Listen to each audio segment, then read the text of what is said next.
আসসালামু আলাইকুম। আমরা এখন চলে এসেছি, সরি কথা ক্লিয়ার করি, আমরা কিন্তু আবার একসাথে জোট করে আসি নাই। আমি আমাদের এলাকার যে মুড়াপাড়া কলেজ সেখানে আসছি। এখন একসাথে এই মহিলা এই জায়গায় যারা যারা মনে করতেছেন এই মহিলা আমার সংসার ভাঙছে, আসল কথা হচ্ছে এই মহিলা আমার সংসারে কোনো হাত নাই। এই মহিলার সাথে ওই লোকটা শুটিং ভিডিও করছে, যেটা আমি জানতাম না, পরবর্তীতে জানছি। ঠিক হয়ে কিন্তু আমাদের সংসার ভাঙার কারণ অন্য কিছু, কেউ এই মহিলাটাকে খারাপ মনে করবেন না। সে অনেক ভালো মানুষ, হ্যাঁ, আর শুধু শুধু খারাপ মনে করে তার সংসার জীবন অশান্তি হয়ে যায়।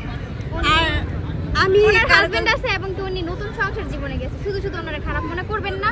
উনি আমার সংসার নষ্ট করার কারণ না, আমার সংসার নষ্ট করার কারণ যেটা সেটা খুব শীঘ্রই বের হয়ে আসবে, আপনারা শুধু ওয়েট করেন।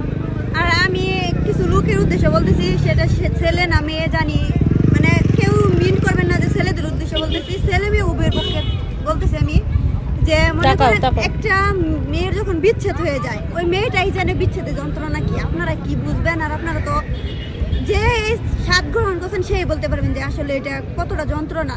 সো আপনারা কেউ আজে বাজে মন্তব্য করবেন না। একটা মানুষ যখন বিচ্ছেদ হয়ে যায় তখন কিন্তু সে পাগলও হয়ে যায়। এই মেয়েটা যে দাঁড়িয়ে রয়েছে মনে করেন পাগল হয় না, এটাই অনেক কিছু। আপনারা দোয়া করবেন যে একটা মেয়ে ভালো থাকুক, মেয়ে না একটা মানে বাংলাদেশ সবার দিক থেকে সবাই ভালো থাকুক, এই দোয়াই করি আমি। ওই কারোর মতো ওই যে সংবাদ সম্মেলনে না পুরো বাড়ি ভরাইয়া এমনি দাঁড়ায় দাঁড়াইয়া ভাষণ দিতে পারবো না, কিন্তু এখান থেকে বলতে পারবো যে যেটা করছে ভালো থাকার জন্যই তো করছে। সে ভালো থাকুক, সুস্থ থাকুক, সবসময় তার জন্য দোয়া। আমি কাউরে বদদোয়া দিব না, সে তো বদদোয়া দিয়ে দিছে আমি যেন কখনো মাতৃত্বের স্বাদ না পাই। আমার আল্লাহ তো উপরে একজন দেখছে না, সে কোনো এক সময় বিচার করবে।